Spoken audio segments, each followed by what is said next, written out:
Call this meeting to order. You proceed with the chamber emergency evacuation announcement. Upon activation of the emergency alarm signal, all persons should immediately exit the building. Please use the exits to the left, right, or front of the council chamber or the east or west stairwell outside the rear doors of the chamber. Do not use elevators or escalators.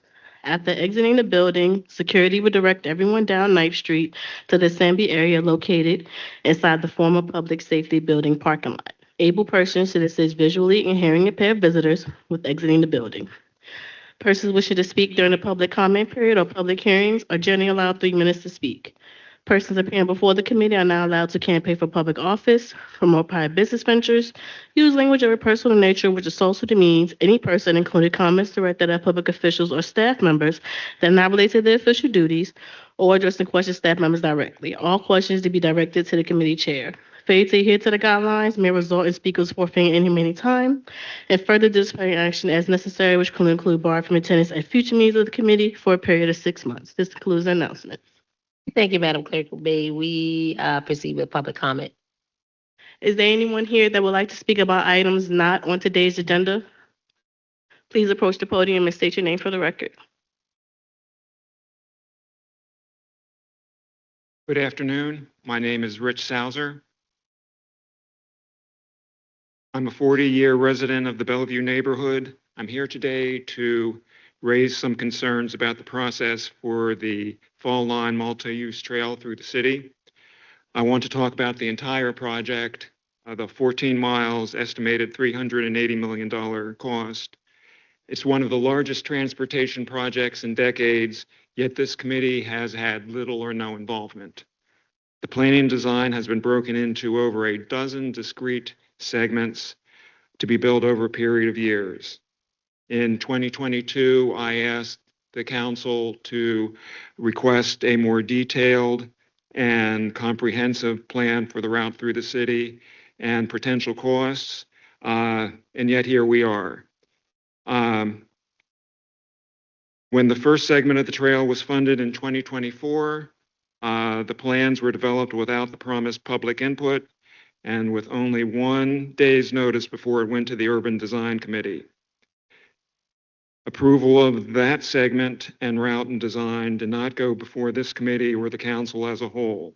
It is unclear what other committees, if any, will be involved in future segments. Similarly inconsistent is how the trail is presented to the council in the budget. In the 2024 CIP budget, segments north of the James were projected for construction in 2026 through 2030. The 2025 plan removed those and replaced those with south side segments, and then they made an additional change this past November. The general trail alignment presented in the city's master plan is almost entirely being changed as planning progresses. For instance, the trail was to cross the James River on the Potterfield Bridge. It is now proposed to be on the new Manchester Bridge. It was to go on Brooklyn Parkway, and now it is going through the Diamond District. City Council needs to request a clear and consistent process with public notice, citizen input, and council approval. It should lay out some general principles for the routing and design of the trail.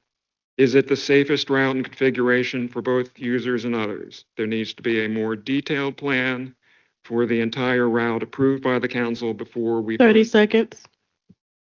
Before we fund any additional segments. And why would we build this trail with less upfront planning? It's going to cost $250 million, $19 million a mile. And this is 5 times more than Henrico or Hanover or any similar urban trail. Thank you. Thank you. Before we proceed. Yeah. Chair.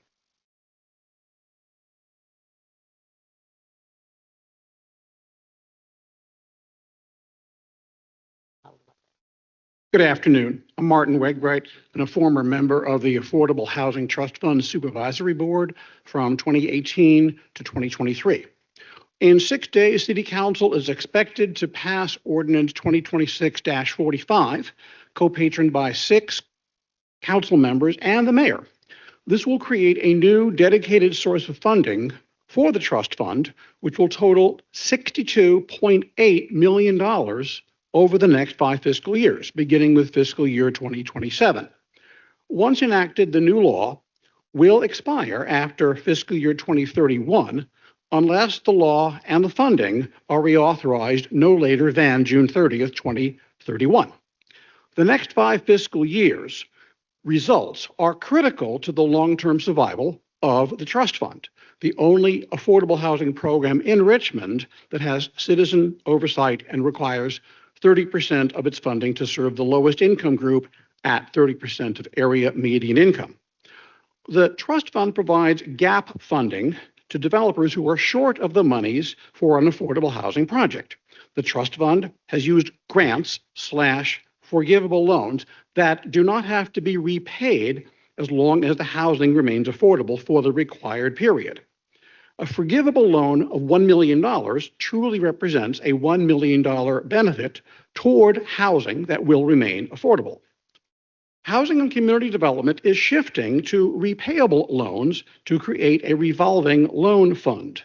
These repayable loans will be at lower interest rates than commercial loans, lowering costs for developing housing.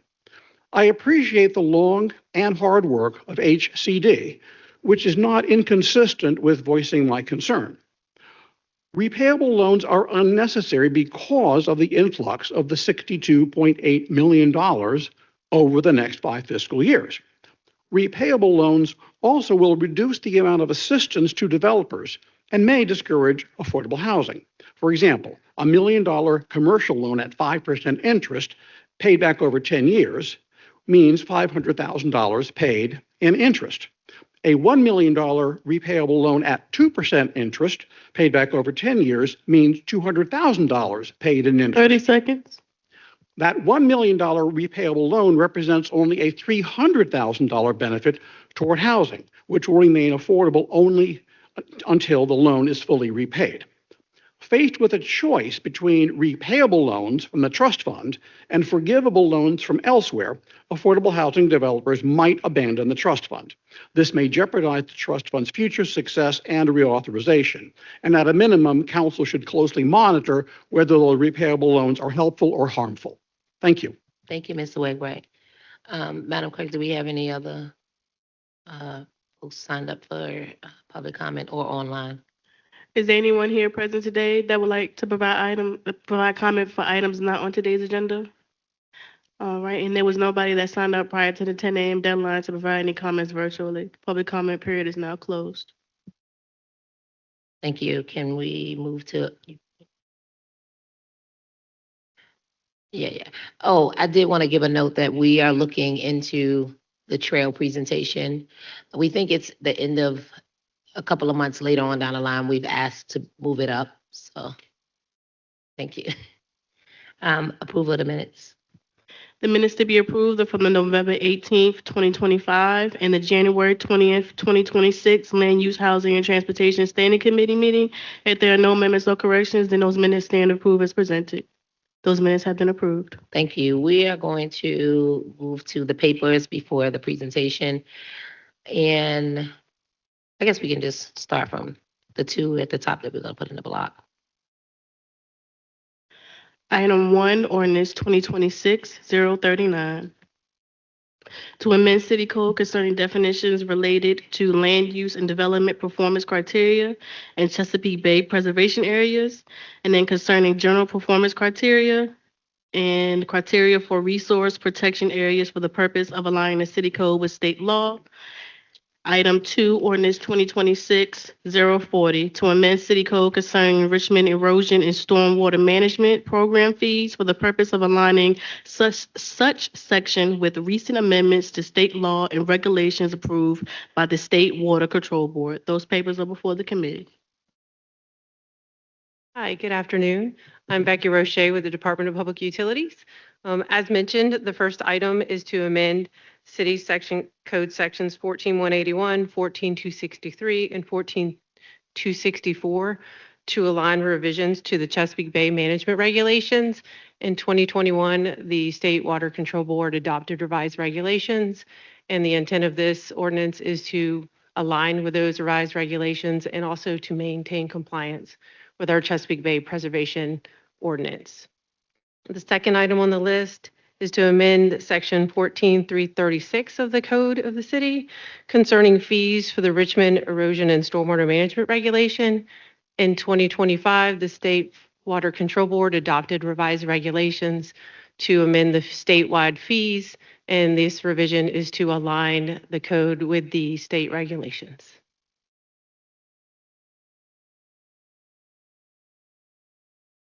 Don't go too far. Madam Clerk, we'll do the public hearing first. Is there anyone here that would like to speak in opposition of items 1 or 2? Is there anyone here that would like to speak in support of items 1 and 2? Seeing none, the public hearing is now closed. Bring it back to the committee. Oh, one simple question. The highlights of the policy change at the state that we are aligning the city with, as well as the change in this fee. Yes. Yeah, so both of these are to align with the state regulation. The state regulations were modified in 2021 and 2025. So both of these are just to align with those regulations to remain consistent and compliant. So I'm asking, what are the highlights of the? Oh, what are the change? highlights? I apologize. So the first one is changes to our Chesapeake Bay ordinance. All tidewater localities, which does include the city of Richmond, were required to update their CBPA, Chesapeake Bay Preservation Act ordinances. Those revisions include environmental protections and climate resilience in Chesapeake Bay preservation areas that address coastal resilience protections, adaptation assessments, preservation of mature trees in Chesapeake Bay preservation areas, as well as the promotion of green infrastructure.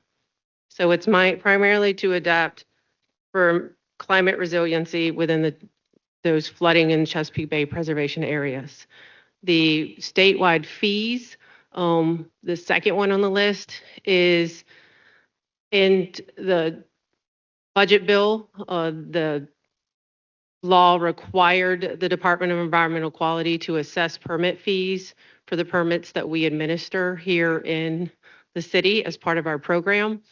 And that was the purpose of those fees, was to make sure they are set to capture 60 to 62% of the cost of doing those administration of implementing those permits, which include everything from implementing the permit, reviewing plans associated with those permits, as well as inspections and enforcement to make sure people do comply with those plans when they're developing within the city.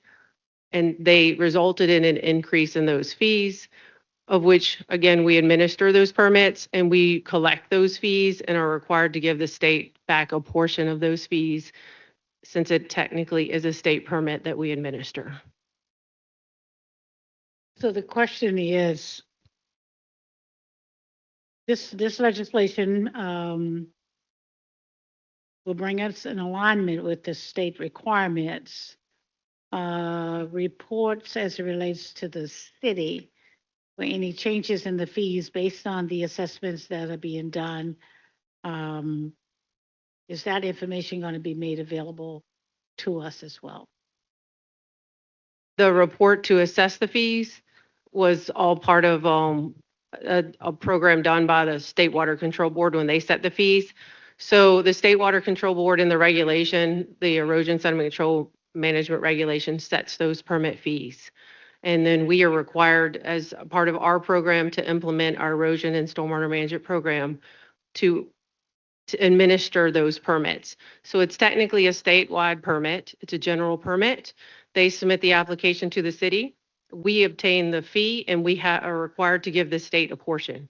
So in order to align with what we're required, we had to increase our fees in order to also provide the state back to the portion of the fees that they are required to obtain for each one of those permits. So those fees were set through the State Water Control Board process, and we are adopting that fee schedule. We had adopted the previous fee schedule that covers those permits previously, And we are now adopting the revised fee schedule to remain consistent with those financials. Okay, so I think it's important that council know what those increase in fees are, because at the end of the day, it's passed on to our constituents, so. Yeah, the increase in fees were set to be an increase of about 60%, 60 to 62% increase based on aligning.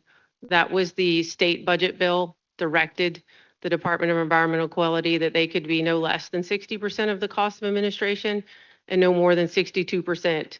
They did an evaluation and calculated the cost necessary, and it ended up being around within that 60 to 62% range increase in fees across the board.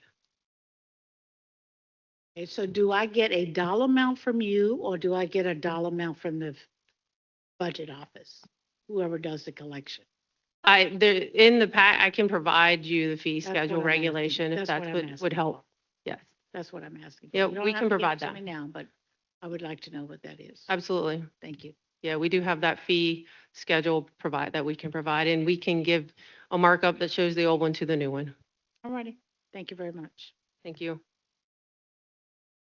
Motion to approve agenda item number 1 and 2, Madam Chair. Second. The committee is voting on the motion to forward item 1, ordinance 2026-039, and item 2, ordinance 2026-040, to council with the recommendation to approve. Vice Chair Robertson, Chair Jones, Aye. that motion has been approved. Thank you, Madam Clerk. We will paper number 3. Item 3, resolution 2026-R008, to name the alley located in the block bounded by T Street, North 31st Street, Coon Street, and North 32nd Street as Strong Oak Alley. That paper is before the committee.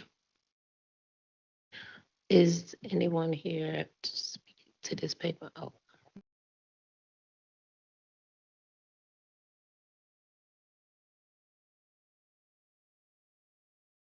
Good afternoon, Chair Jones and Vice Chair Robertson. This is M. Kara from Department of Public Works. The proposed resolution will name the public alley in the block bounded by T Street, North 31st Street, Pond Street, and North 32nd Street as Strong Oak Alley. Back in 2025, Council with ordinance approved a special use permit for the construction of 4 single-family attached dwelling units in that property. Out of 4, 2 units will be fronting on the alley. One of the condition of the ordinance was to have this alley named in order to have 2 addresses from the alley. And this is for ensure the safety, having the address and ensure to the safety of the residents, and also provide city services to these 2 properties.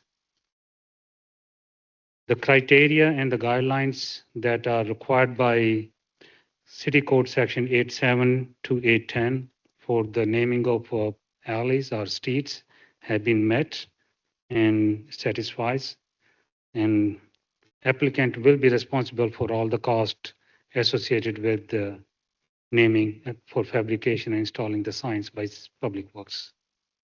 Be happy to answer any question. Let's hold a public hearing on this paper, Madam Clerk. Is there anyone that would like to speak in opposition of item 3? Is there anyone that would like to speak in support of item 3? Seeing none, the public hearing is now closed. Bring it back to the committee. Nice, have a nice name for alley, which is great. And some residents that are living off of the alley. Perfect. Madam Chair, I'd like to make a motion to move this forward with the recommendation for approval. Second. The committee is voting on the motion to forward item 3, resolution 2026-R008, to council with the recommendation to approve. Vice Chair Robertson, Aye. Chair Jones, Aye. that motion has been approved. Number 4.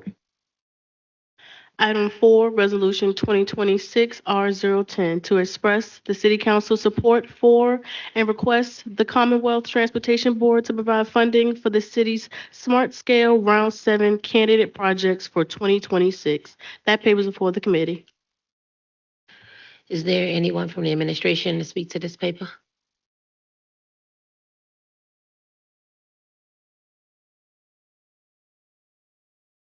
All right, good afternoon, everyone.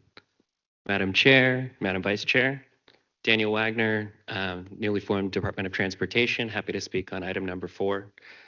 So this is essentially expressing support for our slate of projects that we'll be pursuing for Smart Scale funding, which is VDOT's biannual competitive grant program for major transportation initiatives.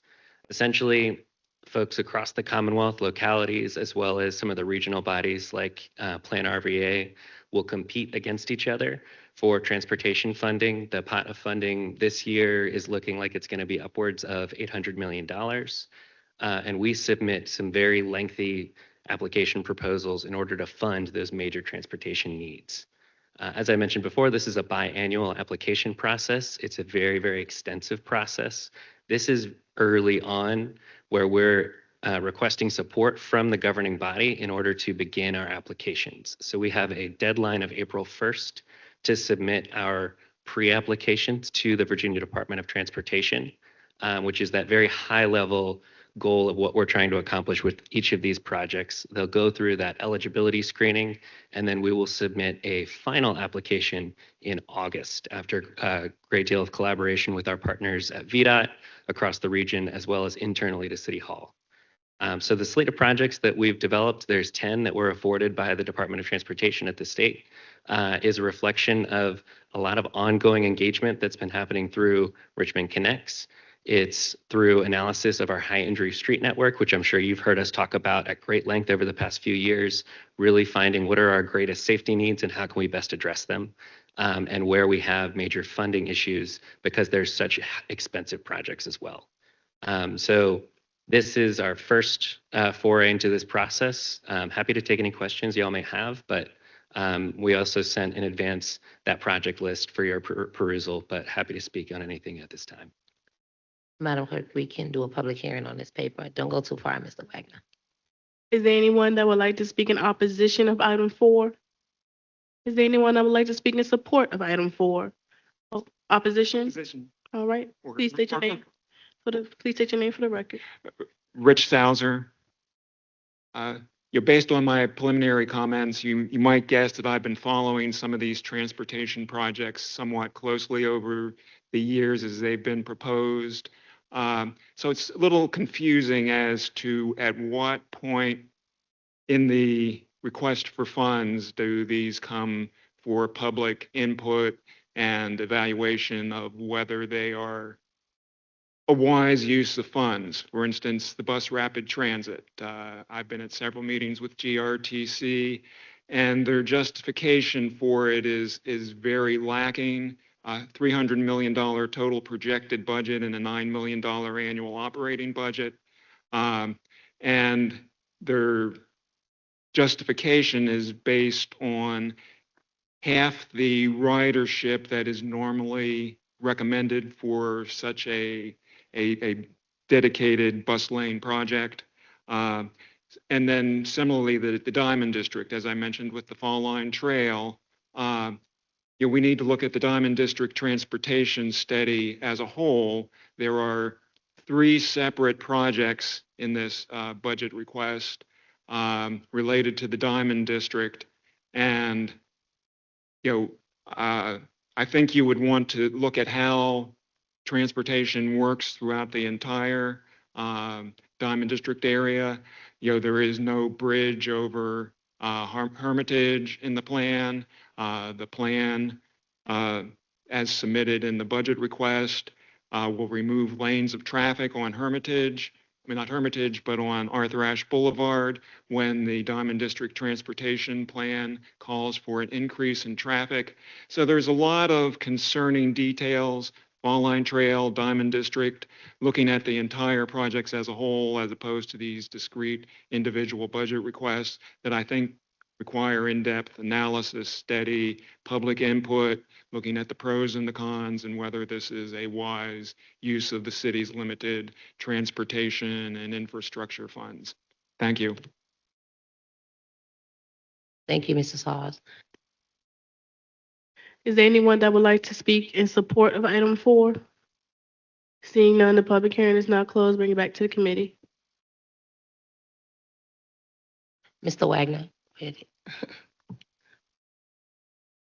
couple of questions. Of course. Yeah.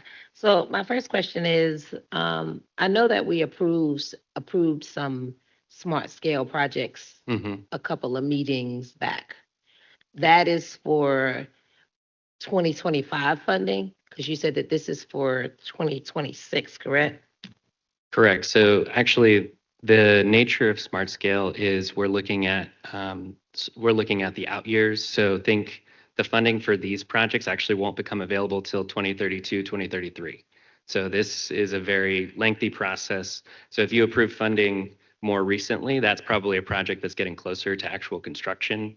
Right now, we won't even know if our projects are successful until 2027. And then if they are successful, that funding doesn't come online for construction, like I said, until much later. So there's a lot of runway for this. And much like a grant application, you got to put in the programmatic piece. So how were these locations selected? Mhm. And was there community input relative to, because I see one on here that I know nothing about. I've heard Yeah. rumbles, but yeah, that'd be helpful. Yeah, great question. So this is a result of a lot of analysis that relates specifically also to the Smart Scale Grant Program. So part of what we've done is done obviously extensive community outreach during Richmond Connects, right? So that was a process, our multimodal strategic plan that kicked off in 2021. We reached more than 8,000 Richmonders through that process, which helped us really get a good sense of how Richmonders feel about their transportation network, where there are gaps, where there are safety concerns, what's going well, and what we need to build upon. And then we take that and kind of collate that over the Smart Scale Grant Program, which is not always perfect to meet all of those needs. So this is very much that combination of saying, hey, you know what? This is our high injury safety network. So we know that we have some major safety issues that we need to address, or it might be a policy priority of the cities, which is, for instance, to support North-South BRT, and there's a major funding need for that. And then put that over what could potentially be successful in the Smart Scale program. So you'll notice that there's a few projects that are actually resubmittals, and it is because we pursued them in a previous round, learned from them, and have figured out a way to make sure that they can score better in the future, whether that's through leveraging other funding or just understanding, okay, we may need to tweak the scope of this in order for it to be more successful. So that's a lot. That is to say that we took a ton of information that was really valuable from the public and then overlaid it into a very competitive grant gamification process, essentially, where we're looking at all of VDOT's guidelines around the grant program and seeing what we can really see would be most competitive. That is also a priority for Richmonders, and that will increase safety as well. Thanks for that. And I'm sure my colleague is going to have questions as well. And as both of us sit on GRTC, you know, there has been a lot of questions around the BRT, North-South. And then there are also, with the establishment of this new transportation office, I do think that before we jump into starting to approve process to apply for funding, that we should, at least from that your office, be presented with where we are. Because it almost seemed like you're saying we were under a department, we took the information and we now have just done this. And so for us and for the public, I think it would be helpful to be a part of the discussion, to know what it is specifically, because this is a new division. And I think that, you know, what we've done in the past can't constitute for what we need to do in the future when we aren't talking as a whole. And then there are some pieces that I'd like to really get a better understanding around when we talk about this high injury network, because that also informs RPD. We just got a whole lot of new cameras. And so I really would like to know where all of that is aligning and where we can see the alignment prior to just saying, let's give the green light and ask for more money. I know we need projects and we need stuff done, but I think we should see some more alignment before we Mhm. move forward. But I'll leave it to my colleague to ask her questions, but I Mhm. think we need to see a little bit more. Yeah, and can I ask just, I want to make sure that I got everything that you said, right? First is looking at kind of where we're at and where we're headed specifically with these big ticket items, think North-South BRT, right? Let's make sure we have a proper plan working with GRTC in that regard. I think we can absolutely organize that. And then next would be maybe providing more substantive updates with our Vision Zero action plan and how that ties into our strategy. I love the connection with RPD and potentially the Public Safety Committee as needed as well, since they manage our speed camera program. But I want to make sure that we address each of those concerns. Absolutely. Yeah, and just transportation as a whole. I Mhm. mean, I think that has been a consistent theme running through the city, and that's why this office was established. Yeah. But I think it would be helpful, again, to maybe bring back what was once under DPU so Mhm. that folks can really see what is happening Mhm. separate from that. Because when it was all under one department, Right. it's kind of disjointed. And so if we're trying to bring it into alignment, I think it's only right that people have an understanding of what that looks like moving forward. Understood. Thank you. Thank you. Thank you. Thank you very much. Yeah, this is always great money to have, doesn't require match, limited as to the number of projects. I do think that Madam Chair Jones' comments are well received and will give us a process that we should create to be able to see how we select which 10 projects, why we select those. I know we want to certainly be competitive and all of us get awarded. That's certainly important. But more important, it is that we can see and visualize a plan of action. We have certain sections of the city that have a much, much greater demand for infrastructure and services. And there are times when we feel like other sectors of the city continue to build on success that has been achieved, and sections of the city that may not have received the kinds of support that is needed may not make the list. And for whatever reasons, they may not be perceived as being competitive. But when council make a decision on our CIP projects, what's most competitive through other forms of funding, you can, we can leverage our opportunities there. We don't want to pass up those, but we want to certainly be able to see the full picture. So I think the Madam Chair has articulated that well, and we'll look forward to a little bit more strategic thinking and planning from a transportation perspective. I mean, from a infrastructure. Yes. Understood. Sounds like transportation Mhm. because it's mostly street stuff. Thank you. Thank you.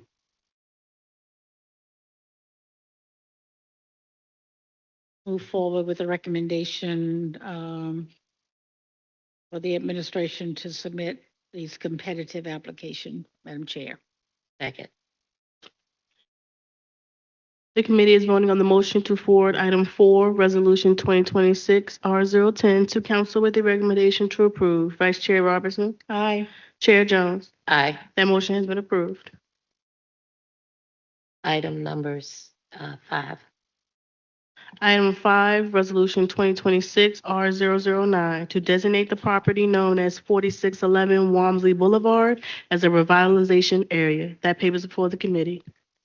Good afternoon, Chair Jones, Vice Chair Robertson. I am Michelle Brown Peters, the Deputy Director for Housing and Community Development.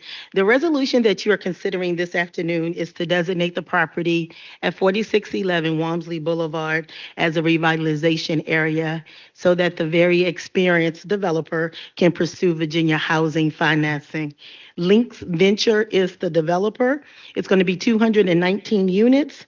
All of the units will be at 60% AMI.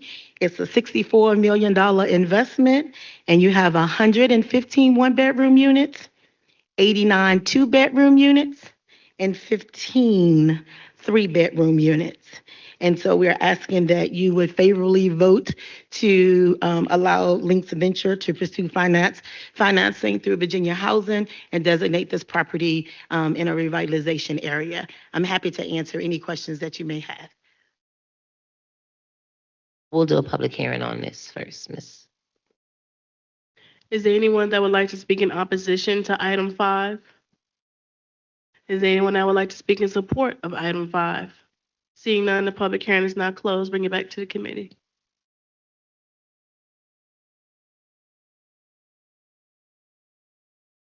Just concerned. I was.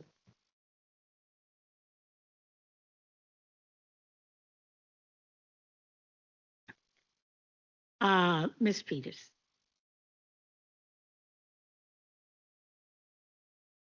The revitalization area, what does that do to, why is that necessary to strengthen financing? I'm sorry. So actually, this application was already tracking. And so we decided to allow it to move forward. Virginia Housing required that the locality would submit a resolution along with the applicant had to submit a resolution from the locality stating that the locality was in support of this development and it had to be in their application. Virginia Housing has since changed their process and you will not be seeing resolutions come through to City Council. They have it another process that they're asking the applicants to submit in the packet. ACD has created a process that although it will not come to City Council for review, it will come to the councilor in whose district the project will be located. We'll have a form to make sure the councilor is aware of the project and that the developer has done its due diligence with the community and that the community is aware of the project so that once you tell us it's okay, you're in support of it, we then can sign off on the form that's required to be submitted with the developer's application to Virginia Housing for financing. Okay, so this development has already gone through the approval process. No, this one is still pending. I'm just saying that this one has started tracking. So they submitted it in November and we had started tracking it and Virginia Housing changed the rules in January of 26. Thank you. You're welcome.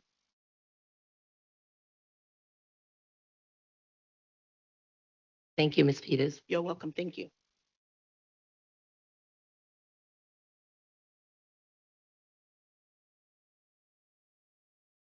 Motion to approve, Madam Chair. Second. The committee is voting on the motion to forward item 5, resolution 2026-R009 to council with the recommendation to approve. Vice Chair Robinson, Chair Jones. Aye. That motion has been approved. Thank you, Madam Clerk. And number 6, we are going to continue within committee with potential amendments between now and the next meeting, but we'll continue it for now. How many days would you like to continue it out? To be approved, to the to be Continue. continued to the next committee meeting. Okay, so they'll put you at March 17th. Okay. The committee is voting on the motion to continue item 6, resolution 2026-R003. I'm sorry, do we have a motion and a second? Second. Thank you. The committee is voting on the motion to continue item 6, resolution 2026-R003 to the March 17th, 2026 Land Use, Housing, and Transportation Standing Committee meeting. Vice Chair Robinson, Chair Jones. Aye. That motion has been approved. Thank you. We will move to the presentations. Up first is Mr. Malone. Ms. Robinson said we could sit back and see what he got for us. Mr. Merrick Malone, welcome. Thank you. Let me make sure that we get this right. So good afternoon, Chairman Jones, Councilwoman Robertson. My name is Merrick Malone. I am the Director of Housing and Community Development, and I will be joined by my colleague, Janelle Pittman-Shaw, who we were so lucky to get, having spent 10 years with Virginia Housing. And she will while I will seek some context for this, I want to try to establish three things. One is to really go over the history of this trust fund, and then talk about some of the funding, and you'll see some direct correlations with the increase in funding, with the increase in the number of units. And then Ms. Janelle Pittman will talk about the evolution of the process and some of the changes that we are making to the program. I think it's important to understand that the trust fund was established in 2004 by ordinance. And the purpose of it, as it says, is, and you've got it in front of you, to aid in the meeting the needs of low and moderate income households in the city by providing loans and grants to nonprofits, for-profit housing developers, and other organizations that do a myriad of things in terms of acquisition, in terms of rehab, in terms of new construction. I mean, it is the funding tool that we've used primarily for a lot of things. I think it's important to look at the fact that the fund was not funded for 10 years. It was an affordable housing trust fund with no money in it from 2004 to 2014. Now, since the inception of this program, the fund has received just over $42.3 million, of which 32.4 came to the fund through the EAHP program from FY24 through FY26. That produced 3,603 affordable housing units, I would say either through preservation, either through production. And in fact, between FY 2015 and FY 22, we spent 2.9 of it on housing related services until we were told we no longer could do that. Okay, why am I not being able to move this forward? All right, we talked about what the funding could be used for, and the applicant's requirement, I think that's important. The 15-year minimum affordability period, rental sales to 80%, target low and moderate income households, 0 to 80% of AMI. And then we talk about the incorporating, we promote energy efficiency, incorporate universal design principles, and we try to leverage as much funds as we have from other sources. It is supervised by a 12-member supervisory board, which the appointees are split between the council and the mayor. And there are specific subject matters experts or subject matter people that are outlined. And of course, the board's responsibility. First of all, is to review the amendments with regulations, operations, and procedures provided in the Section 16-114 and submit to the City Council and the mayor a report containing the board's advice and recommendations. It is also reviews and approves annual program allocations. And the third is it receives recommendations of the staff of ACD for the projects to be funded by AHTF. I think I want to talk a little bit, and I've talked to you earlier about that, is to look at the chronology of funding, which you see before you. You will see that from fiscal year 14 to FY19, you will see in that 5-year period, 3.6 million. I don't need to go through all of this. The bottom line is that if you take away the EAHP funding for those last 3 fiscal years, for the 10 years that this, or almost 10 years that the trust fund has been funded, it is just under 10 million. It's about 9.9. So what you're really talking about for an affordable housing trust fund commitment of $1.9 million a year in a 10-year period. You will look and see, and we talk about having a predictable source of funding. Well, if you look at the investment, you will see a various range of commitment, but you also can go down to FY23 and there was no money put in it. So if you look at then what has been established with the EAHP fund, which is about 32.4 million, at this juncture, you will see that the chart on the right represents the funding level at the top, but also you see the unit production at the bottom from 2012 to 2026. And you will see there is a direct correlation with the increase in the amount of funding and the increase of units that we either preserved or in fact produced. Okay, I'm trying to get to the next. Oh, I think I cut it off. Okay. All right.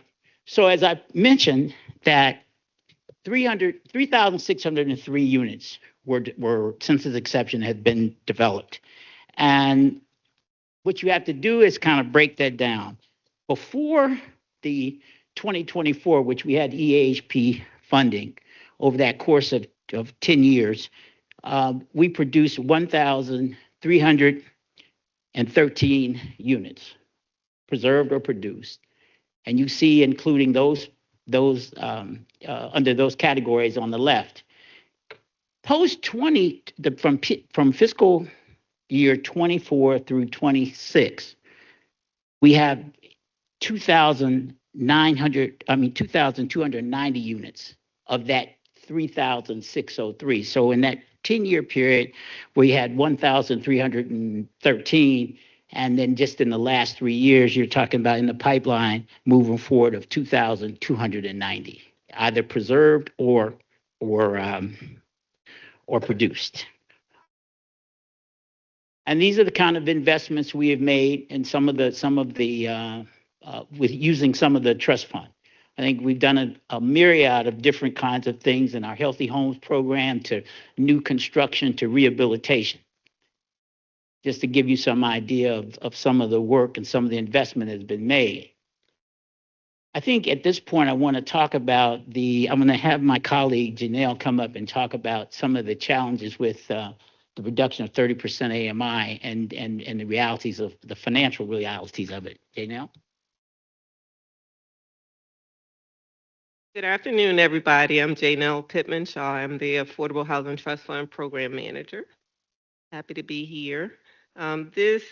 Merrick went real quick past our picture, but we do want to start showing pictures of the projects that are produced using AHTF funds. A lot of times people don't recognize the quality of the projects that actually get produced. And this is just one of them. It's called the Planet Apartments, 67 units, AMI at 60%, and it's for families, and it was developed by the Better Housing Coalition, one of our stronger community partners. So to get to annual subsidy required to produce a 30% AMI unit, this is a big topic of concern for a lot of people, because the task of the Affordable Housing Trust Fund is to produce affordable housing units. And so we have to consider what that means. And what it means, if you look at the table for household and family size, you can see that for a one-person household, annual income of $15,650 is considered, by the federal poverty guidelines, that would be,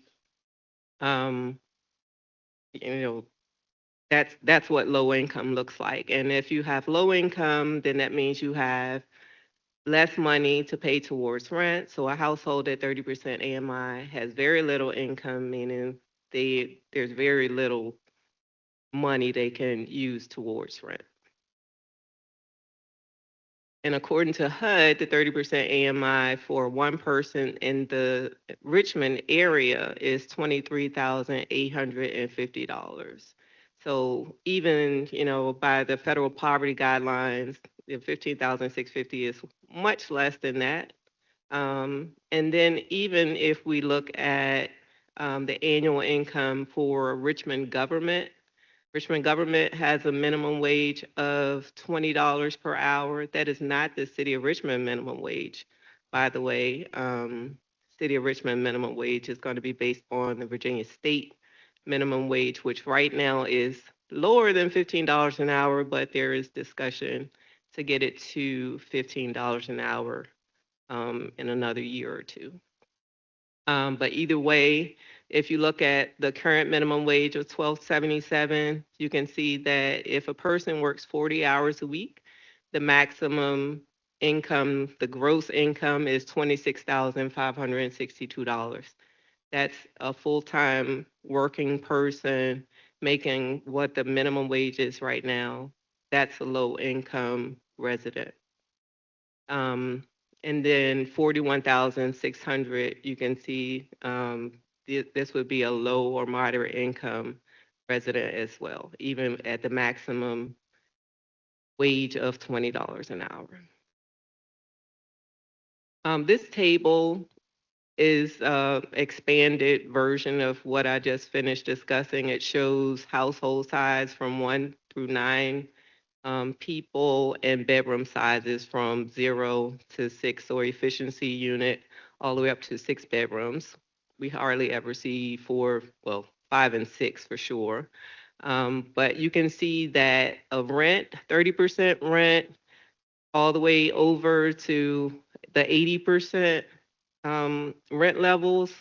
If we look at 80% for an efficiency, or let's do the one bedroom, $1,490 is, or $1,703 is 80% rent for one bedroom. And then for one person household, 80% is 63,600. So when we're talking about a 30% AMI, again, we're at 23,850. That's the maximum income for a 30% AMI household. So here's an example of how it gets complicated to build 30% new construction units. This is an example of a 1-bedroom. You get, 1 bedroom, 2 bedroom, 3 bedrooms, all in the same property. All the units are the same, regardless of whether they're 30% AMI units or market rate units. They all use the same amenities, all have the same standards of care. And so expenses do not change with the rent level.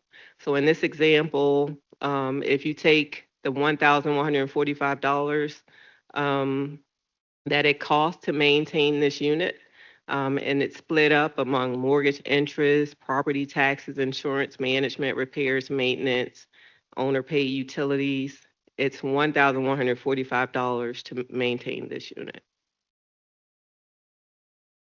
And so if the monthly rent is $1,500 at market, a 30% AMI tenant can pay $639. You still have the monthly expenses of $1,145. So if you have all market rate units, you may end up with a surplus. But if you have a 30% AMI unit, you end up with a gap of about $506 per month. And again, the monthly expenses don't change. The owner still has the obligation of paying the expenses that are associated with the unit, including management and related costs.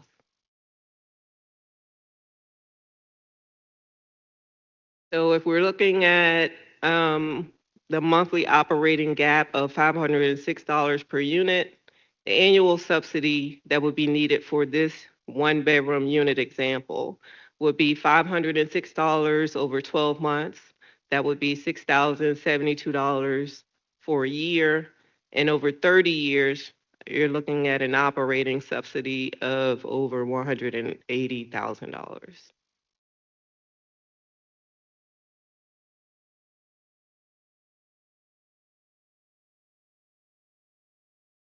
This is a discussion about how the AHTF program has evolved over the past several months. We've made some really good enhancements to the program, including revising our guidelines. The enhanced guidelines include minimum program requirements, types of funding, applicant qualifications, application submission requirements, the review timeline, the review process, and the evaluation criteria. We also now have an Excel-powered application, and we previously had a Microsoft Word document. Both the guidelines and the application are posted on our website. So the developers or applicants get access to both the guidelines and application from the website, and they submit their applications to us based on the instructions and the guidelines. Another change that has happened over the past 6 to 8 months is when I started just under a year ago, we were conducting a competitive round. We are currently in the middle of an open round that started on September 30th of 2025. The difference between the open round and the competitive round is in the open round, the developer gets the opportunity to present an application based on when they need financing from the city of Richmond to help with their project. In a competitive round, all applications are due to HCD by a due date, and then all applications are scored together.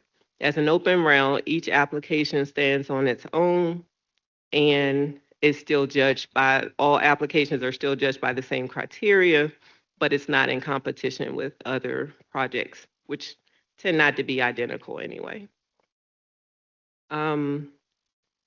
I think someone else mentioned earlier, we are now offering below market interest rate financing. So in addition to providing grants to some projects, we can now offer flexible financing. And I will say that we are almost at capacity for applications. I'm definitely oversubscribed for the number of applications that have been received. So the fact that we're now offering below market cost financing versus all forgivable loans or grants, it has not been a deterrent to developers seeking funding from AHTF.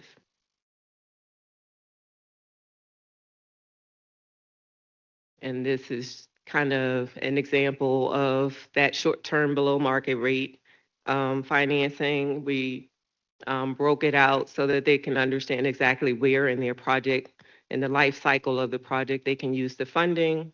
They can do pre-development cost financing, gap financing, bridge financing. Strategic initiative financing is more aligned with the mission of HCD. It's all used for affordable housing. And this is just a summary of what has happened from 2021 to 2025. Just in that short period, as Director Malone has spoken about, with the bond financing that has been available, we've been able to produce or preserve 1,725 units. And on this table, you can also see that we are accomplishing our affordable housing goals. We have public service, what's the PSH? The PSH housing, the 61 of those, project-based vouchers, permanent supportive housing. I went blank. So we have permanent supportive housing units, 61 of those, 214 project-based voucher units, 64 units have 30% AMI or less, 325 units at 50% AMI or less. The majority of the units, 1,027, are 60% AMI or less. And those tend to be where we find the tax credit projects that come in that also receive 9% or 4% credits from Virginia Housing. I'm happy to take any questions you may have. Thank you, Ms. Pittman, and welcome. Thank you. Thank you for your presentation. I feel like I learn so much every time because every time is a different it's so layered, and I'm trying to learn so much from my colleague on this. She's been educating me, and I'm still learning. So thank you so much for your presentation. And I do have a couple of questions, and you're also educating not just me, but the public who may not know. And we know the expert is sitting here, but I also at times, have don't know, and I want to be able to communicate to folks. So let's start at the beginning. It says the purpose of the affordable housing shall be to aid in meeting the needs of low and moderate income households in the city by providing loans and grants from for-profits. So there is no number here when we say low and moderate. Is that specific to 30%? That's my first question. Is not. It is not. Okay, so when we say that, can we, for the public, to help folks understand? Because when you do talk about affordable housing, most folks are thinking 30%, but when we see on paper 30 to 80, but this language says it was developed for low and moderate. Help us help the people understand. That's my first question. Okay. So when we think about low and moderate income housing, HUD has a very specific definition of what low income housing is. Low income housing tends to be 60% AMI or less. So that's 0% people who can't pay anything and so have fully subsidized rents, and up to 60% AMI. Now, the thing about area median income, it's based on a regional average. So it's the Richmond area. It's not the city of Richmond. It's not your personal household. It's based on an average of households in Richmond, what they call it now, I guess it's called the Richmond City MSA, and that's evolved. It used to be Richmond Petersburg, but I guess we're growing so much that we're kind of in our own MSA now. So, and then moderate income would be above 60%, up to 120%. AMI, which for some people they can't understand how is 120% moderate income, but it is. It's just over I guess if the, and I'm just going to use a number, if the AMI is 70,000, then just 20% above that. So some people, depending on whatever their household expenses are, they're still just floating by, just able to pay rent. And what the 30% tends to do is talk about what's comfortable to pay versus what you're able to pay. And that's it gets sticky because every household runs their finances differently. And so that's why that range is so wide, from 0 all the way up to 120. Thank you. And I do think you made a good point that a lot of times we do focus only on the 30, but somebody could actually be at that 60% and still be struggling and need affordable housing. Yeah. And I think we're not always clear. So definitely some education that I know will help me and help constituents. And then the other question is, when we looked at the number, I think it says 64 units for 30% AMI and then 214 project-based vouchers. Can you just elaborate a little bit on that number being low compared to the other percentages and the project-based and how those align to affordable? What I will say is all of the projects and the applications come in, this is market driven. So it's what the developers present to us in their applications. It's not, they understand that we want affordable units. So the affordable units that we see are typically, like, again, 0 to 60% AMI. The way that the project-based vouchers show up in our system is those vouchers are issued by Richmond Redevelopment and Housing Authority. And so sometimes for a Virginia housing application, as well as for our own, because we want affordable units, they will request project-based vouchers from Richmond Redevelopment in advance. And they can use those vouchers in our application, and those that is considered as a part of them being approved for the AHTF funding. So that's how the vouchers show up. So Richmond Redevelopment Housing Authority, permanent supportive housing units, same thing. That's usually, we find those units contained by or presented by our nonprofit organizations who have target populations of tenants, and that's where we usually see the permanent supportive housing units. I also think that, you know, if we're brought those kind of deals in terms of with 0 to 30%, we'll do them. But many times, it's like Janelle said, Could you please speak into the mic? it would require a voucher. So, I mean, if we got more, we would certainly deal with more, but that's what is required. And I think having Janelle walk people through that, they could see the challenges that, and the deeper the subsidy that would be required. Yeah. I'm gonna pass it to my colleague because I literally could talk about this all day. It's like literally like a lesson, that we all really need to have a better understanding of, just because we're trying to do it, we're trying to support it, and we want to make sure that people are not confused based off of what one way it looks like it's not being funded, it's being funded, and then people have expectations. So thank you so much for bringing forward this information, and I look forward to continuing to learning more and talking more about just how we can provide housing for all of our residents. So even when you talk about the supportive housing and you talk about the project-based vouchers and you talk about the 30% and the 50, 60, and 80, I want us to continue to talk about all of it and not just zoom in on a number, but I think we need to do more of that. So thank you, and I'll give it to you. Thank you, Madam Chair Jones, and you know more than you give yourself credit for. And you have an extremely interest in the quality of community building in addition to housing development. And I think that's very significant and very important as Richmond move forward.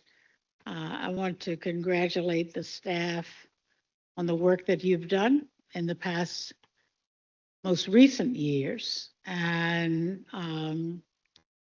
the struggle that you have been successful in providing a few houses.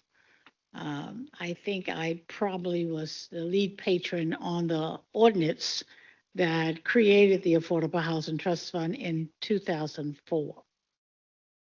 And so the pain of going through many years of not having a dedicated source of revenue or funds for the Affordable Housing Trust Fund has, in my opinion, contributed a lot to the status of where we are today as it relates to having an affordable housing crisis.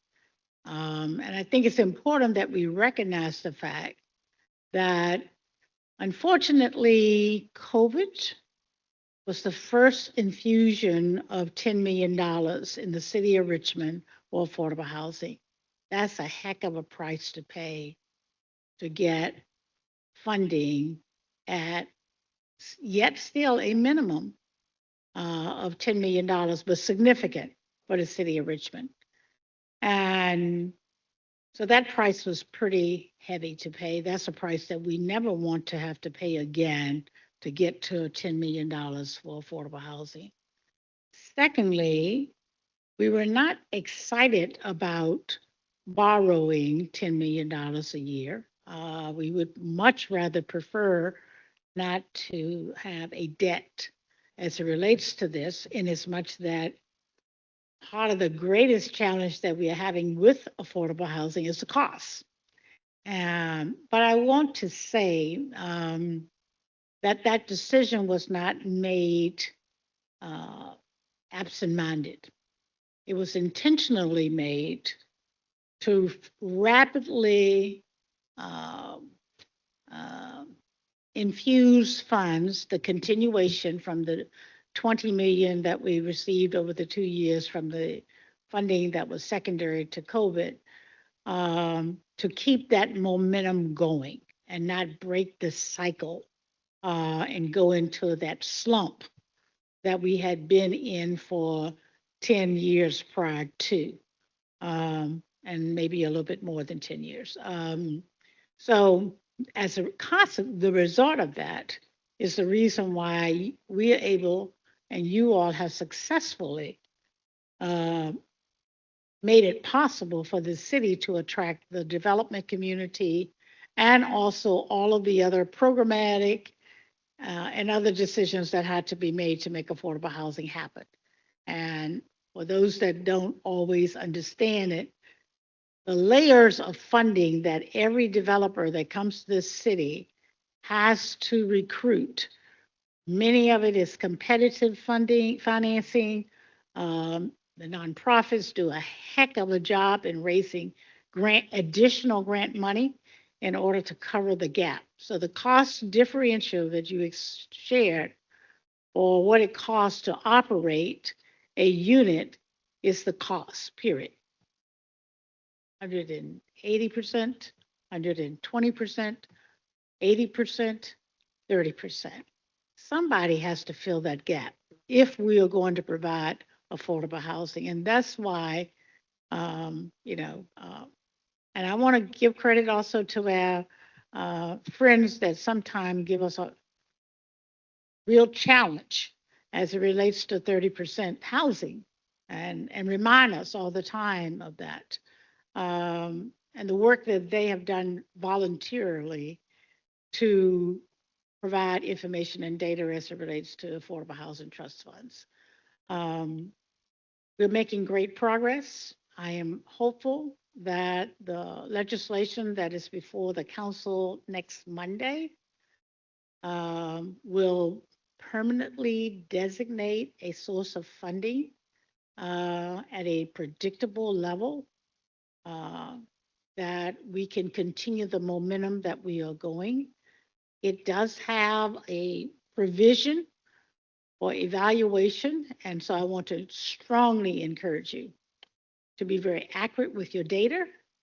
Make sure that reports are done on timely way, and they are done in a very comprehensive way that folk that don't think they quite understand all of the difficulties of affordable housing and what's involved, that they fully appreciate that, so that when that timeline comes, we will have sufficient data to determine what needs to be done differently, whether we continue on the same pathway with the same programs, whether we change programs, whether we modify those programs, or what has been not done and how we need to include that.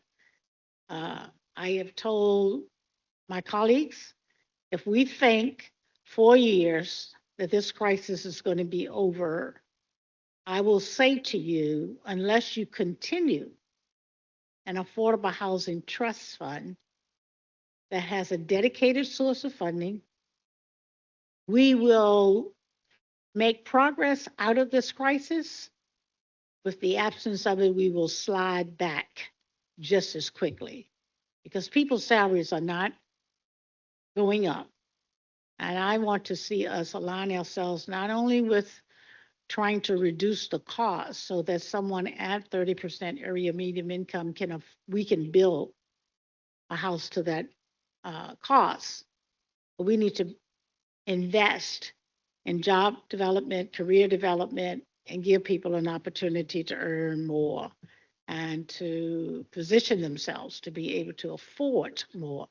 Because I firmly believe that for the most part, persons that are at 30% area median income is not only suffering from inadequate housing, they don't have health care, they don't have child care, they lack nutritional foods.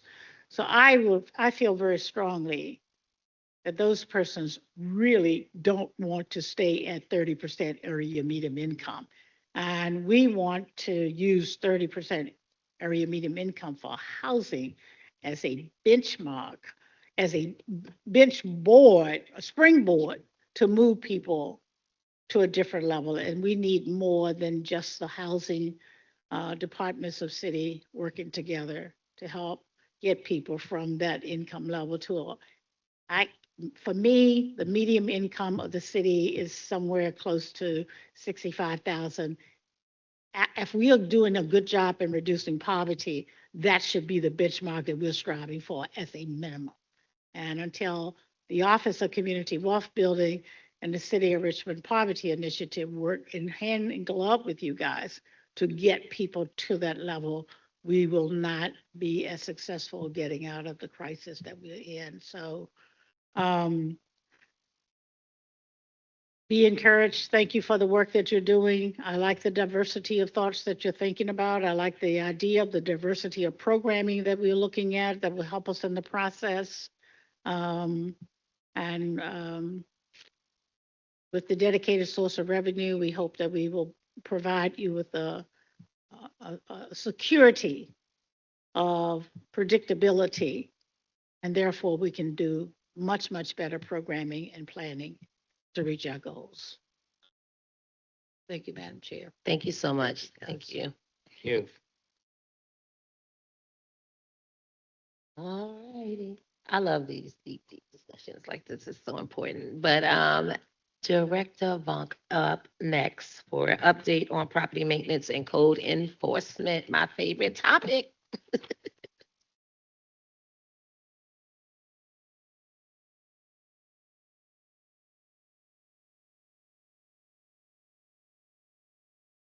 Good afternoon, Kevin J. Vonk, Director of Planning and Development Review. I'm also joined today by Russell Williams. He's Program Operations Manager in our Property Maintenance Code Enforcement Team. Ms. Kelward, our Deputy Director, is off today, so Mr. Williams is here to provide some support and answer all the hard questions. So just a quick overview in terms of our department, Planning and Development Review. Our PMCE division has 38 individuals, and we're divided up. We've got a team of special programs, special projects, and then also 4 precincts through the city. Those precincts mirror the 4 police precincts in terms of really kind of coordinating efforts and getting to know neighborhoods. And really our goal is to make sure we're coordinating towards health, safety, and welfare of that. So today I just want to provide a little bit of overview over property maintenance code enforcement. Happy to answer questions as you go along or do them at the end. So PMCE, we're primarily responsible for enforcing 2 sections of city code.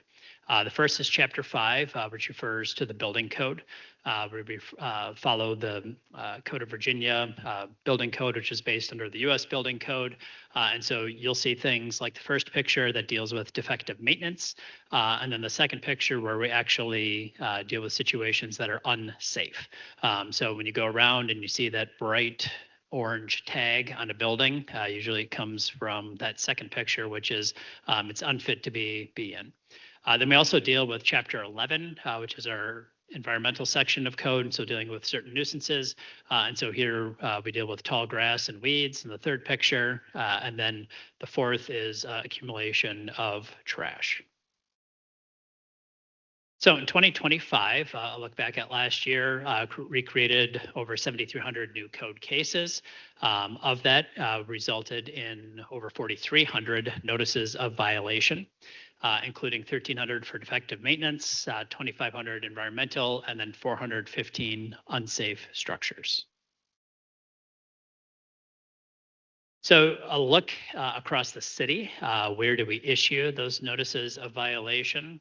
Districts 3, 6, and 8 had the highest incidences of violation. And you can see this is just a comparison. In blue is from 2024 and red is from 2025.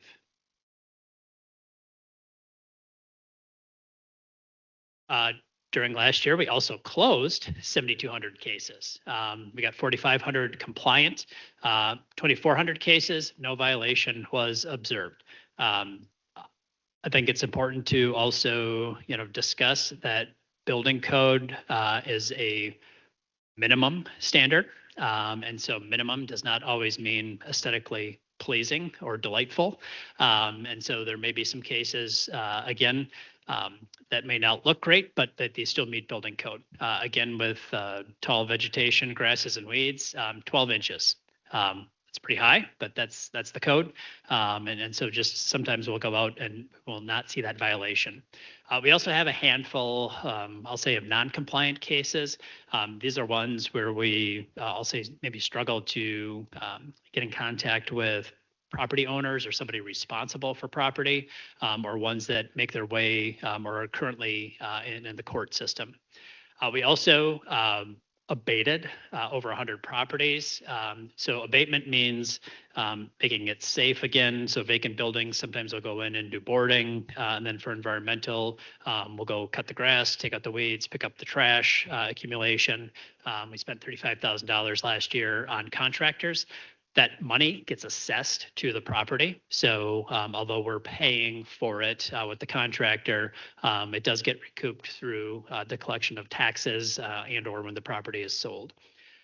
We last year also PMCE, one of the special projects team members works in demolitions through the city. So demolition, you need to get a building permit to do so. So last year we had 80. We also initiated one demolition, and Councilor Robertson knows that structure on Porter Street. That finally got to a point that was unsafe. And so we actually ordered the building taken down. And then vacant buildings. We added 215 vacant buildings to the list. We have 622 total vacant buildings in the city. And this is of October of last year. So the vacant buildings, the map on the left in the little blue dots are April 2025, that vacant building list, and October 25 are the red diamonds. And I put both up there. So we update our vacant building list every 6 months to get an indication to see which buildings, right, came on, were new in October 25, but then also those areas that are blue that don't have a red dot that came off. They were vacant in April, but no longer vacant in October. And then the map on the right just is a heat map, just kind of showing some concentrations, some areas where we do have some vacant buildings and some clusters in the city. And then again, I think it's important to talk about progress we've made with vacant buildings. And I think this is a combination of both our efforts in terms of enforcement and also reflects the Richmond market. I'll say some problems take care of themselves because you have people who are interested in purchasing a vacant building, fixing it up, and rehabbing it to be a functional use again. Again, most are residential structures, but we peaked probably 2018 with over 1,200 buildings. Again, we had a little bounce up in 2025, but we're been under 600 generally in the last few years. And then also one of the special things that we do in terms of compliance and enforcement, we have citywide enforcement teams. We have a daytime team and an after dark team. And so this team is planning, which includes permits and inspections, PMCE, our zoning team, but we also bring in finance, the police department, fire, ABC, the health district. And what we do is try and proactively address issues where we know we've been hearing concerns and areas that really require an interdepartmental or interagency response. And so the dots on the map show where we performed those tasks in 2025. Our daytime team, we held 29 meetings, conducted 16 inspections, 39 properties, 23 notices violations, which included 102 separate violations, and then 336 staff hours as part of that proactive effort. The daytime team really focused on, corridors and working on certain corridors and potentially areas where they might have unauthorized uses. And then after dark, 10 events, 137 properties, 308 violations, resulted in temporary closure of 17 locations, and I'll say a more permanent closure of 14 others, and that involved 492 hours. Those efforts really looking at nightclubs, unauthorized uses, or say unauthorized nightclubs primarily all throughout the city. So that's just a quick overview of some of the things we're doing, property maintenance, code enforcement.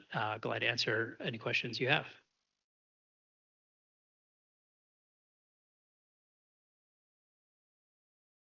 Thank you, Kevin. Are you going to be at the planning commission meeting tonight? Yes, I will. So will I. So we actually have what, another hour and a half that we can hold everybody here before the planning commission at 6 o'clock. I'll make sure the snack cart is stocked. I'm not looking over here at the clerk because I can only imagine what her face looks like.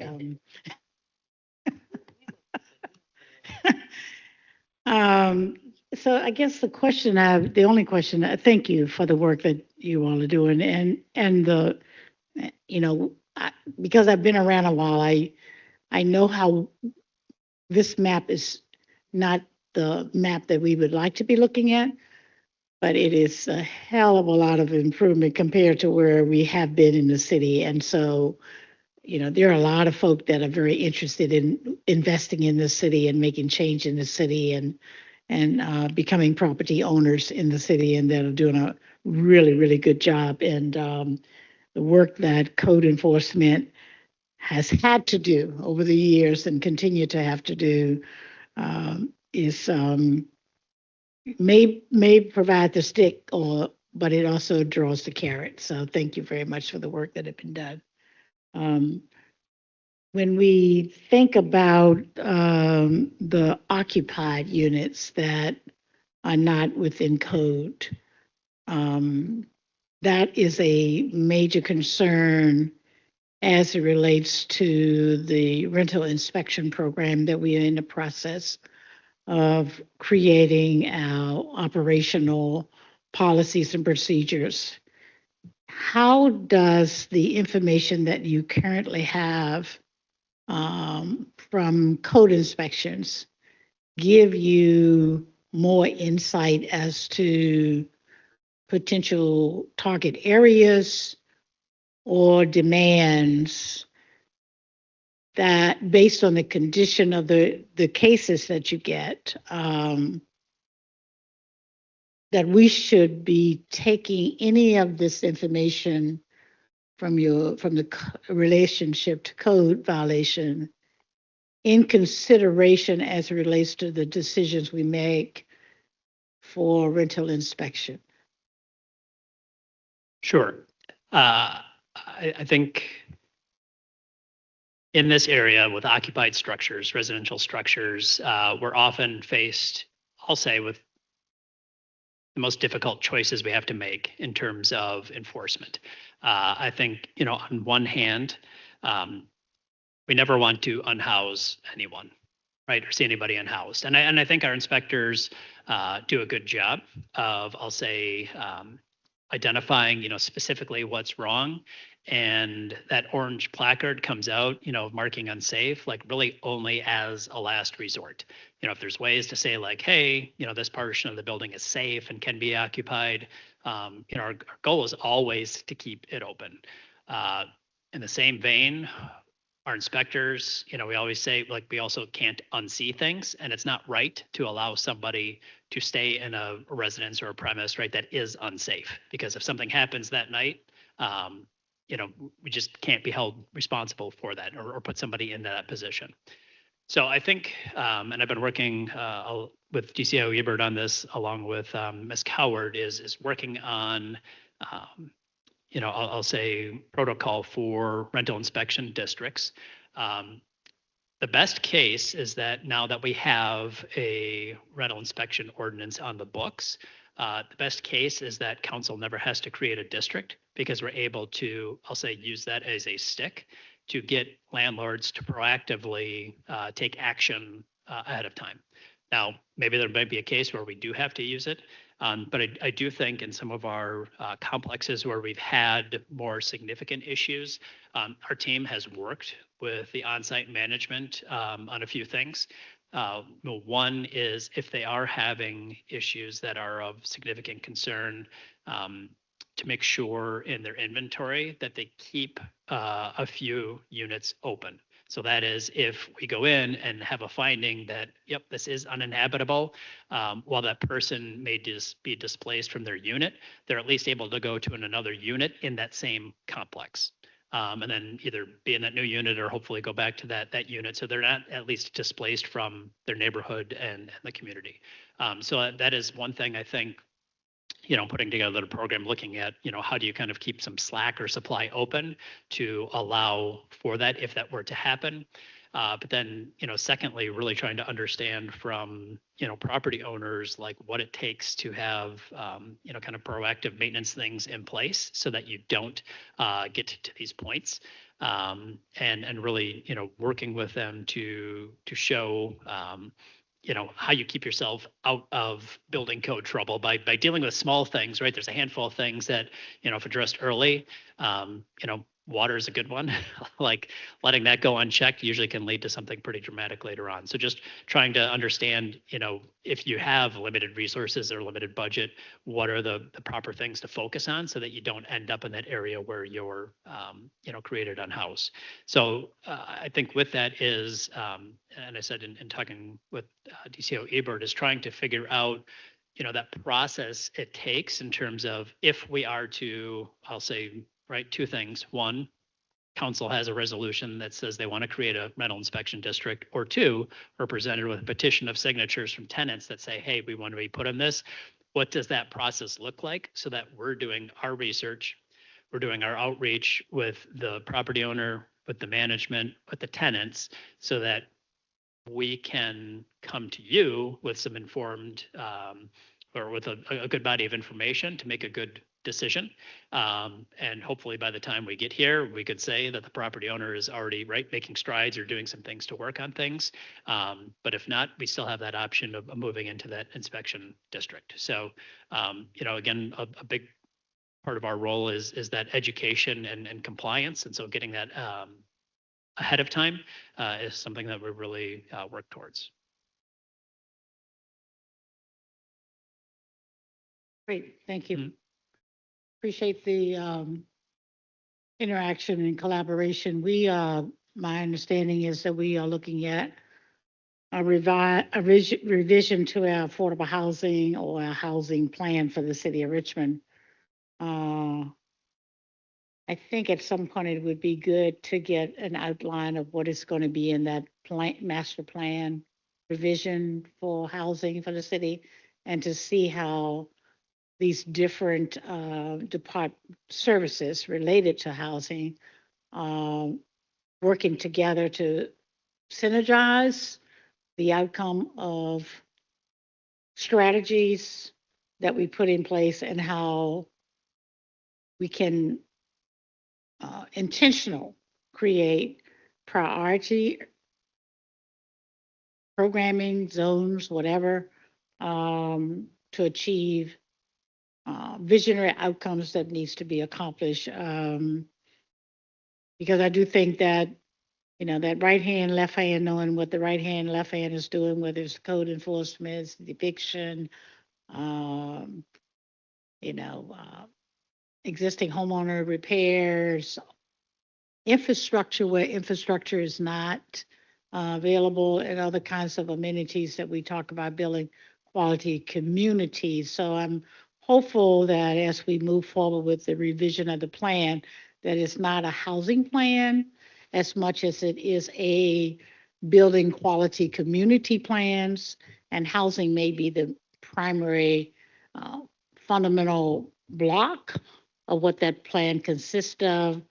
But that you all have taken the initiative to wrap around the other departments that provide services that, in addition to what is provided directly for housing, to make sure that we are building quality, affordable housing in quality living communities at the same time. So that would be really any insight that you all would want to share with us, not necessarily as a report to the committee, but we would welcome the opportunity to be a part of those strategy sessions with you. Yes. So I'll say currently we do work with our partners at Housing and Community Development, making some referrals when it comes to owner-occupied housing, especially those with fixed incomes that may need help making those building code repairs. And so I think we do have a good partnership there in being able to again, make those connections. I think there are some cases where, somebody or the household doesn't make enough to be able to do it on their own, but they make too much to be qualified actually for some of these programs. So in what ways could we use some of our tools that might have some more flexibility? I think it's an avenue. And then the other thing, again, talking with DCO Ebert is, part of the rental inspection piece is when you look at commercial properties, when you're required to make repairs, right? There's cost that comes with it. And so what happens to that cost? I put all this money into these units, right? What am I going to do to the rent? So are there ways for us to be able to partner and provide funding, whether that's grants, loans, to be determined, but then in agreement, like you'll keep the rents affordable. And so I think there's a lot of options that are out there. I don't have any specifically right now, but these are some of the things that we're discussing about how do we, synergize the efforts. Thank you, Mr. Bonk. I have a couple of questions. Thank you so much for your presentation. I'm going to pretty much talk about like violations and stuff like that. So when you visit a property and they are found in violation, and then it says something like, I can't remember exactly what it says in it, but it says something like you violate them and then you go back.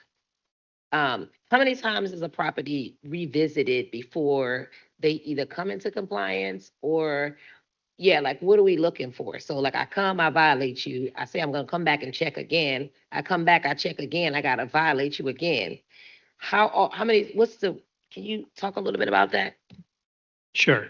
You can use Porter Street as an example if you want. Yeah, phone my friend up. I think, our goal is, and I'll let Mr. Williams talk a little bit about, some examples. It's this balance of, right, we want you to comply. We also want to have like a little grace, understanding things happen. And so, to what degree are you showing good faith effort towards resolving and getting towards compliance? I'll say most of the cases, people comply right away and we don't have issues. It's a handful of cases that really cause most of our problems. Good afternoon. For that scenario, inspector goes out, he makes contact. If the property owner is making a good faith effort to do the job, do the work, we give extensions. If they don't, we get a summons. And then we'll go to court. So most time, inspector, he'll go back, he'll say that you're doing working.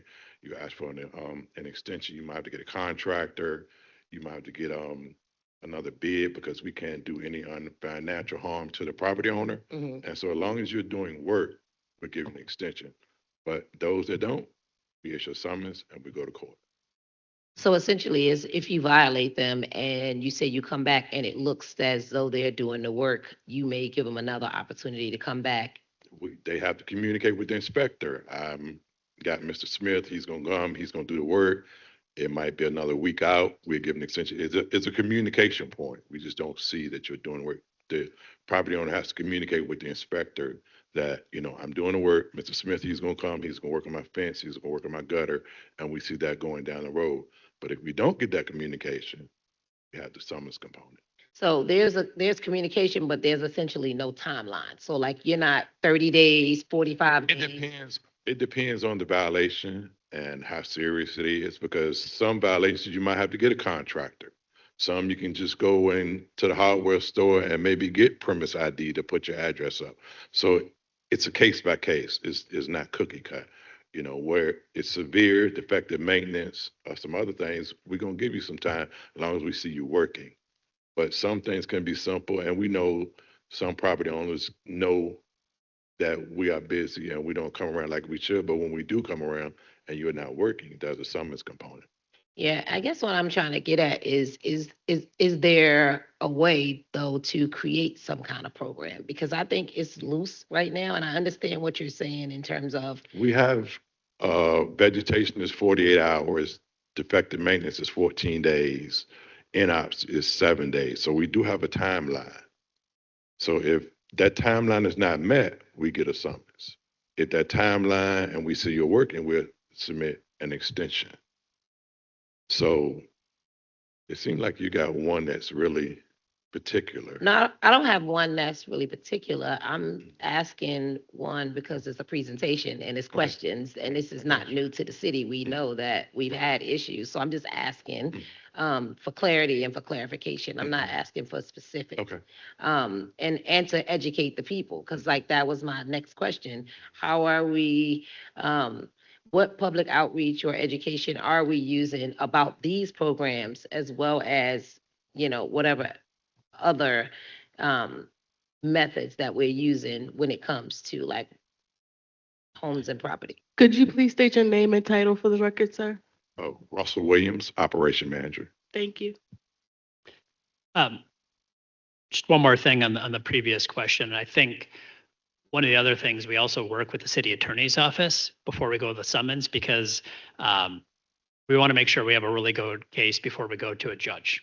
So like many times you go to a judge, the violator is there. Oh, I'm working really hard. I need more time. And usually more times than not, the judge provides at least one extension there. And so part of it is, I'll say, like avoiding that process to just have a judge give that extension and saying, look, we really want to present this strong case, that judge is going to be like, yep, the city has been more than ample and lenient and graceful. Like, you need to do this now. So I think that does go into the decision making about those particular timelines.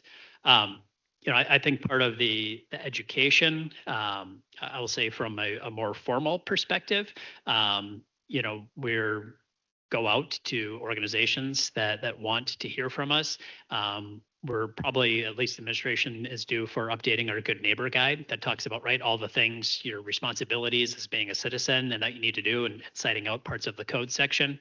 But I, want to let Mr. Williams also talk about, I think our inspectors are also like really good about like on the spot doing some education with property owners about things. Our education, excuse me, our education component is the NOV. So when we come to the property, we issue the NOV, and that's going to give you directives about the violation. We don't have the luxury to not see it, because if we see it, we have to cite it. And on that NOV, it's going to tell you how to bait it. It's going to give you the timeline. So that's our education. And we do, and I do go around, and my supervisors do go around to community events and do try to educate as well as we can to the public. How many of the calls where you showed us the different districts, how many of the calls are like initiated through citizen or you coming out? Most of them are complaint driven. Okay. I don't have the staff that really we can go out and be proactive. When inspectors come in the morning, they have a suspect page, and that's come in through 311, through the call center, or through the computer. So they have a suspect page where they go out and they look. And we really don't have the staff to be proactive to go around to a community and do that. So everything that comes in, I would say well over 90% is called in. And then when you, like if someone calls in something and it's determined that it was compliant, but the complaint was for like a violation, how do we deter the difference between, like if someone, like if a constituent calls in and they send photos and then we get back one that says it's a non-compliance, like how do we determine that? We have to use our own photos. We can't use the citizen's photo. So when we get there, the inspector, he goes, he take pictures, time, date, stamp. And if he doesn't see anything, he'll put those pictures in there, put notes when he was at no violation observed. We can't use the citizens or the complainant photos. We have to use ours, because when we go to court, the city attorney is going to ask that time, date, stamp when you were there. So a lot of times, and most time they do send photos, but we have to have our own for the code. Yeah, thank you. And that's why I'm asking, because I know specifically, Yes, ma'am. now I'm being specific in my district, there are folks who will upload photos. Yes. And if that's not the proper process, and then they're getting back that it was non-compliant, I want to be able to make sure that we say, well, it's not that you didn't see what you saw, but apparently based off of, the code inspector and his code, this is what they cited. And so I do think based off of like, if it's complaint driven, we're coming out to it, but then how do we also be more proactive? Because we do have a lot of areas. And again, you don't have enough staff. I know we need to work on that, but that is a challenge when you have a lot of folks that are calling. My other question was, I see like in the 8th district, there was a spike. And so I was wondering what caused that spike as opposed to other districts. Maybe the cost for service. I mean, we're driven by that. So it was maybe more residents in your district and more calls for service.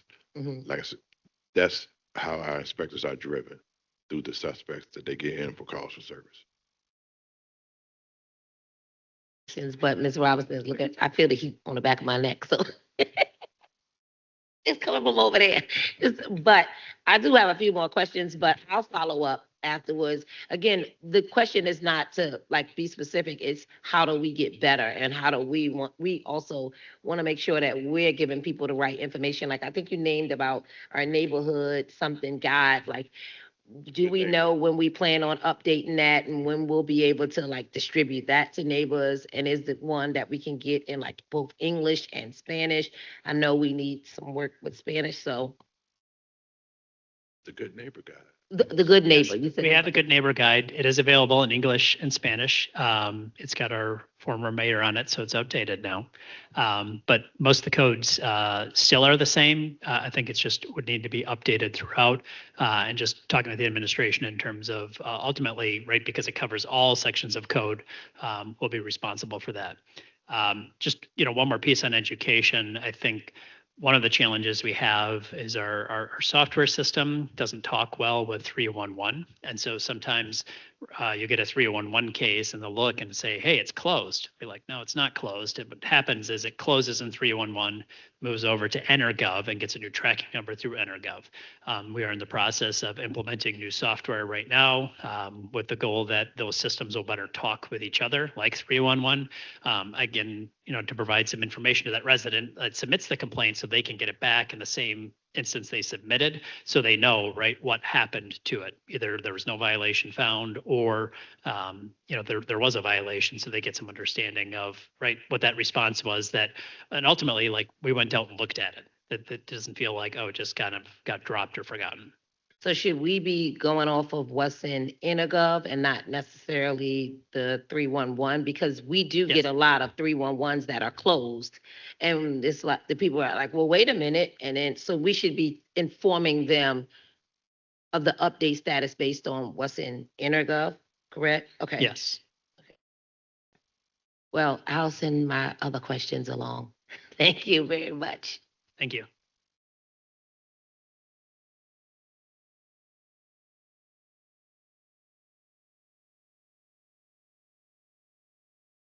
All right, I think that we have no board vacancies. Staff report?